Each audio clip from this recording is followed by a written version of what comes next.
Good evening. Protests across Iran have now entered their 7th consecutive day as unrest triggered by collapsing currency and soaring inflation continues to spread nationwide. Demonstrations have shut down major economic centers including Tehran's Grand Bazaar, and calls for political change are growing louder across multiple cities. Reports indicate at least 8 to 10 people have been killed since late December, with hundreds more injured or detained amid clashes between demonstrators and security forces. The exiled Crown Prince Reza Pahlavi has urged coordinated civil resistance, while footage circulating online shows escalating confrontations and acts of defiance. International tensions are also rising, with warnings from the United States and strong condemnation from Iranian authorities. In this report, we'll break down what's happening on the ground. Noah Bag says on X, "Once again, if this uprising fails, everybody you see in this video risks being tortured and hanged. You need to understand that unlike the West, protesting under Islamic regime in Iran can easily get you killed. Stand with these brave people." I totally agree with Noah Bag. Let's pray for these protesters and pray that they fulfill their inspiration, and pray that they are safe, and pray that they are successful, and all this violence and chaos leads to peace and prosperity. This footage shows demonstrators gathered on the streets as protests across Iran enter the 7th day.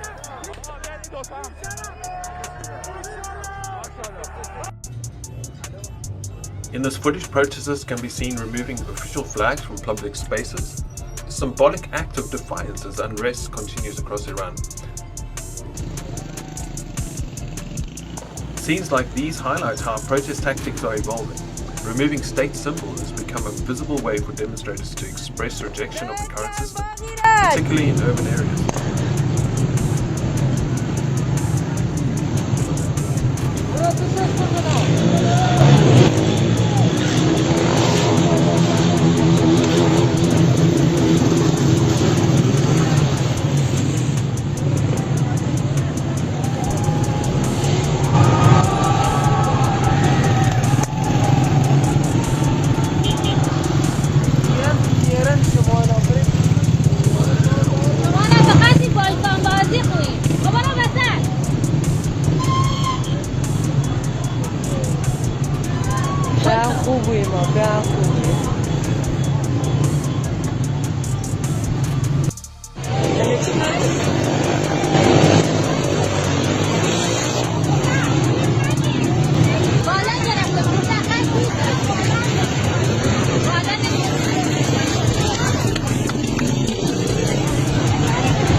Reza Pahlavi, my fellow camp patriots, today I want to share with you a clearer picture of what is necessary to bring down this regime.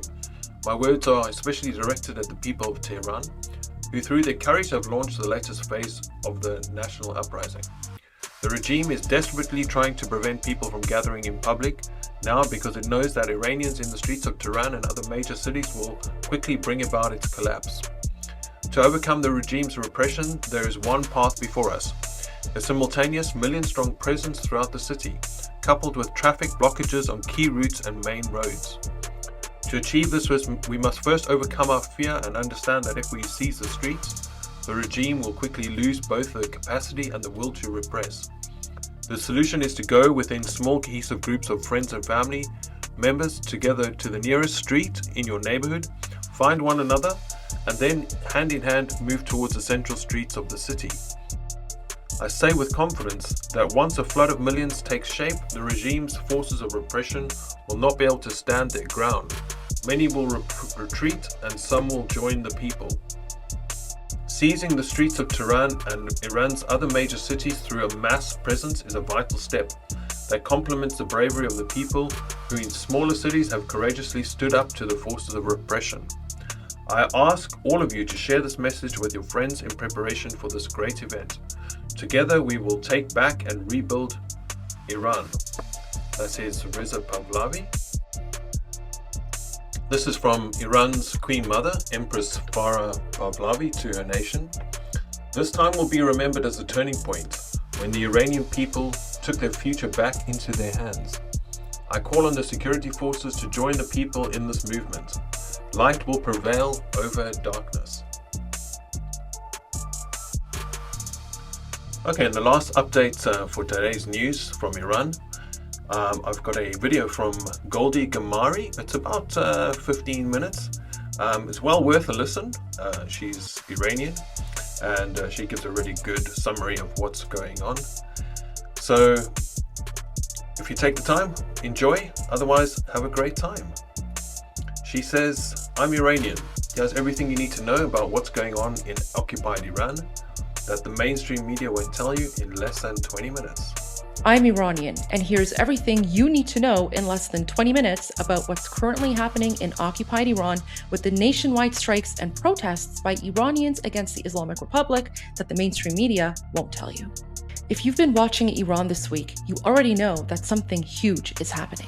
It started on Sunday, December 28, with protests regarding the collapsing economy and the financial crisis, which quickly sparked into anti-Islam, anti-Islamic Republic, pro-revolution, and pro-Shah demonstrations that have rapidly taken over the country. Over the last 6 days, we have seen nationwide strikes by merchants, university students joining in, violent security crackdowns by the Islamic regime terrorist forces, reported deaths, Islamic regime officials attacking Iranians attending funerals, and mounting international attention, especially after President Trump gave an explicit warning to the Islamic Republic that the United States would intervene if the Islamic Republic does not stop murdering innocent Iranians. Events are still rapidly unfolding, but right now I'm going to walk you through exactly what happened day by day in the first 6 days, starting from December 28 until January 2nd. I'm also going to give you the important context from the Iranian perspective that you're not going to get from mainstream media or non-Iranian commentators. The immediate backdrop is the Islamic Republic of Iran's economic downfall.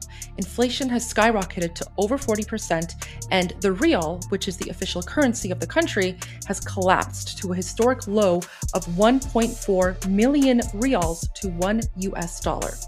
Keep in mind, in 1979, when the Shah of Iran was still in power and before the Islamic dictatorship occupied Iran, the value of the rial was 70 to $1. So just put that into perspective. In 1979, 46 years ago, the value of the rial was 70 rials to $1. Today, it has dropped to a historic low of 1.4 million rials to the US dollar. On Sunday, December 28, because of the collapse of the rial, protests and strikes began to break out across central Tehran and various shops across the city. Shopkeepers shut down their stores in protest of the economic instability and financial collapse of the rial. Videos circulating from Tehran, the capital city of Iran, showed that these chants and strikes are growing. This first day was very significant for us Iranians because it didn't look like scattered anger. It looked like the start of coordinated market pressure. Massive store closures across the city, rapidly increasing crowds, and within hours of the first strike, we started hearing slogans and chants not about the economic crisis, but about who is responsible for the economic crisis and what shopkeepers want. In other words, the demonstrations quickly shifted from complaining about the economic collapse to calling for overthrow of the Islamic Republic, calling for revolution, and calling for the return of the Shah of Iran, His Royal Highness Reza Pahlavi II, who's currently in exile. At the same time, the Shah of Iran in exile, His Royal Highness King Reza Pahlavi II, put out a video message to Iranians in occupied Iran, encouraging them to continue the strikes, encouraging them to continue putting pressure on the Islamic Republic in order to overthrow them, and encouraging all Iranians to join in the peaceful demonstrations. On the second day, Monday, December 29, the protests grew, not only in Tehran, but in cities across the country of Iran, including Mashhad and Isfahan. And while the mainstream media was still calling this an economic protest, Iranians actually know the truth. in less than 24 hours, Iranians were out in the streets gathering en masse, calling for revolution, calling for the end of the Islamic Republic, and they were also saying Javid Shah, which means long live the king. In other words, Iranians are calling for the Shah of Iran to return and lead Iran into a transition from the Islamic Republic into a functioning secular democratic system. Because what the mainstream media refuses to tell you is that if these demonstrations and protests were actually about the economic situation, why would Iranians be going out in the streets and yelling, "Long live the king"? Why would they be going out in the streets and saying, "In akharin nabard Pahlavi barmigarde," which means this is the final battle, Pahlavi will return? In less than 24 hours, the story was no longer about a few shops closed. The story has now become that we are witnessing the biggest pro-revolution, anti-Islamic Republic demonstrations that we have seen in Iran in recent years. But what's even more important about these pro-revolution demonstrations is that Iranians are not only calling for the end of the Islamic Republic, they are also calling for the return of the King of Iran, who is in exile, His Royal Highness Reza Pahlavi II. On Tuesday, December 30th, the third day of strikes, we see a major escalation. The strikes have now spread to university campuses. And while Reuters and mainstream media still claimed that university students are joining in because of the economic collapse, the truth is actually much different. Because if the situation really was about the economy, why would the university students also be chanting, "Down with the dictator, long live the king, and this is the final battle, Pahlavi will return"? University students are often the engine of sustained protest movements. And so the fact that university students, not just in Tehran, but across various cities in occupied Iran, are now getting involved in the anti-Islam, pro-Shah, pro-revolution demonstrations, that's a pretty big deal. And of course, at the same time, given that the Islamic Republic is a brutal totalitarian dictatorship, it also began violently cracking down on protesters. And keep in mind, the protesters had been pretty much peaceful up until that point. By day 3, the rest of the world was starting to catch on to what we Iranians had noticed right away on day 1, that these protests were no longer about the economy, and they were about politics. They were about overthrowing the terrorist Islamic Republic. They were about getting rid of Sharia law. They were about getting rid of Islam, and they are also about bringing the Shah of Iran back to Iran. By day 4, Wednesday, December 31, the demonstrations were in full swing. Over 50 cities in occupied Iran have now risen up and are participating in the nationwide demonstrations and protests against the Islamic Republic. Massive crowds are coming out, and the terrorist Islamic Republic is, of course, responding with violence, shooting directly into innocent, unarmed crowds of Iranians. His Royal Highness, King Reza Pahlavi II, also issued a New Year's Eve statement. "My courageous compatriots, your presence in the streets across Iran has kindled the flame of a national revolution. The continuation and expansion of your presence and taking control of the streets is today our foremost vital priority. I call upon the people of Iran to join in with the nationwide strikes and protests. Government employees, workers in the energy and transportation sectors, truck drivers, nurses, teachers, and academics, artisans and entrepreneurs, retirees, and those who have lost their savings. Everyone unite and join this national movement. Iran and its streets belong to the Iranian nation, and we will be victorious because we are united and we are many. Long live Iran, Reza Pahlavi." By day 5, we started hearing the terrible news of multiple deaths of innocent Iranians at the hands of the Islamic Republic. Something that you won't hear about in the mainstream media is that there is something different about the current demonstrations. In previous demonstrations, usually by day 3, the Islamic Republic has already brought out its anti-riot security forces in full force. We're talking about hundreds, if not thousands, of armed anti-riot police spread across the country going after innocent, unarmed Iranian protesters. And so by day 3, we Iranians were already waiting for the horrible news of massive crackdowns, internet being shutting down, mass murders, things that have happened in the past. And yet it's already day 5 and we have not seen any of that yet. And while I do want to point out that even a single casualty at the hands of the terrorist Islamic dictatorship is a tragedy to us Iranians, the fact that right now we are able to count the number of casualties on both hands, that's never happened before. Usually by this time, our casualty numbers are in the hundreds, sometimes the thousands. Instead, what we are seeing are smaller numbers of the besieged military forces, the Islamic regime anti-riot police, small numbers of them. We're not seeing the massive turnout anymore. And what we are instead seeing are Iranians fighting back. They're fighting back, they're attacking, they're taking over IRGC police bases, they're burning Islamic regime cars. They are fighting back. Iranians are quickly finding out that the Islamic Republic is not as strong as it used to be. And a big reason for that is the 12-day conflict between Israel and the Islamic Republic back in the summer, where Israel significantly weakened the proxy forces of the terrorist Islamic Republic, significantly weakened the Islamic Republic's IRGC bases, and significantly weakened the Islamic regime in and of itself. And so for the first time in 47 years since the terrorist Islamic Republic took Iran hostage, Iranians finally have a fighting chance because the Islamic Republic, thanks to Israel, has never been weaker. By Friday, January 2nd, which is the 6th day of the protests, we're not seeing any signs of Iranians slowing down. In fact, things are ramping up. More and more cities across the country are getting involved, crowds are getting bigger. We're now seeing footage of Islamic regime officials running away. Islamic centers are being burned down. Statues and effigies related to the Islamic Republic are being torn down and burned. Iranians are continuing to yell death to the dictator, Javid Shah. Javid Shah means long live the king. And they're yelling in akharin nabarde Pahlavi barmigarde, which means this is the final battle, Pahlavi will return. Unfortunately, the violence isn't stopping either. The terrorist Islamic Republic is continuing to shoot at Iranians, including those who are attending the funerals of innocent Iranians who were murdered just a few days ago because they were protesting.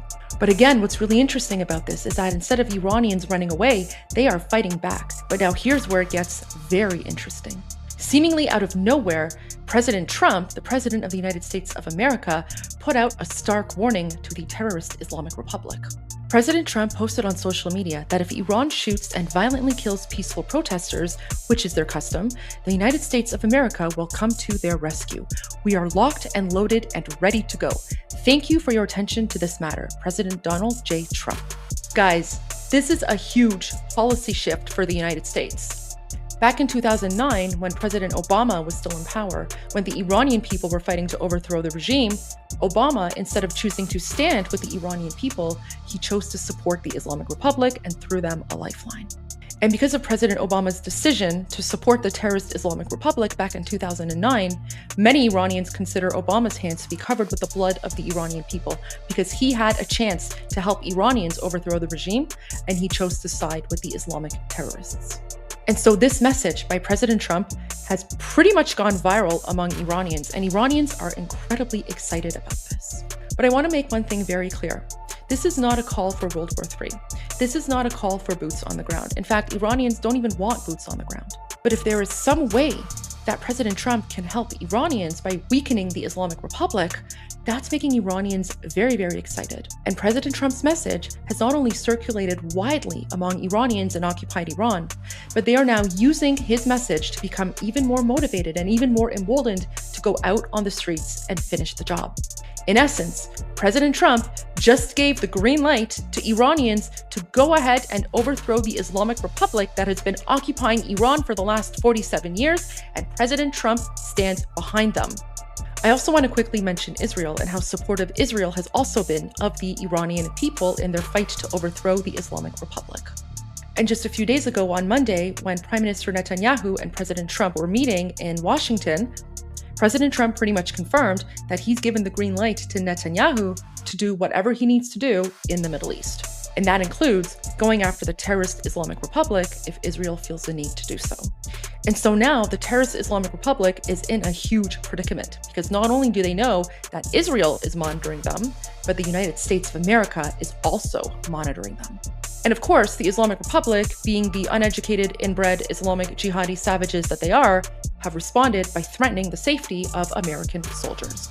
Now, I don't know about you, but I don't think President Trump's going to take very kindly to the fact that a bunch of Islamic savages in the Middle East are threatening Americans. I have a feeling he's not going to take that lightly, and I have a feeling he's not going to ignore that either. The Shah of Iran, His Royal Highness King Reza Pahlavi, who's currently in exile and is the leader of the Iranian official opposition, has also now just responded to President Trump's message. President Trump, thank you for your strong leadership and support of my compatriots. This warning you have issued to the criminal leaders of the Islamic Republic gives my people greater strength and hope. Hope that, at last, a president of the United States is standing firmly by their side. As they risk their lives to end this regime's 46-year reign of chaos and terror, they send me with a responsibility and a message to seek the relationship Iran once had with America that brought peace and prosperity to the Middle East. I have the plan for stable transition for Iran and the support of my people to get it done. With your leadership of the free world, we can leave a legacy of lasting peace. The situation in occupied Iran is escalating quickly, and we are constantly getting more and more videos coming out by the second. What's also really interesting is that usually the Islamic Republic would have shut down the internet by now, and yet for some reason, Iranians are still able to communicate with the outside world. For example, back in November of 2019, the Islamic Republic shut down the internet for 1 week and they murdered over 5,000 innocent Iranians in what we call Bloody November. And yet this time around, they haven't been able to do so. Iranians are still getting internet access, which makes me think that there might be someone or someones who are inside occupied Iran quietly helping Iranians behind the scenes by making sure that they have stable, reliable internet connections so that Iranians can continue sharing with the world exactly what is going on in occupied Iran. If you want the latest updates and breaking news about what's happening in occupied Iran right now, make sure you subscribe to my channel and tune in to my live feeds. But for now, I just want to say, based on everything that I have seen so far, this is the closest in 46 years that Iranians have ever come to overthrowing the terrorist Islamic dictatorship and freeing Iran once and for all. And the fact that the terrorist Islamic Republic occupying Iran has responded to President Trump's notice by continuing to murder Iranians, by continuing to shoot into open crowds, and by now threatening the safety of American soldiers, I think the writing's on the wall for the Islamic Republic because I don't think Trump's going to let that one go. There's everything you need to know about what's happening in Iran in the last 6 days. Until next time, این آخرین نبرد پهلوی برمیگرده.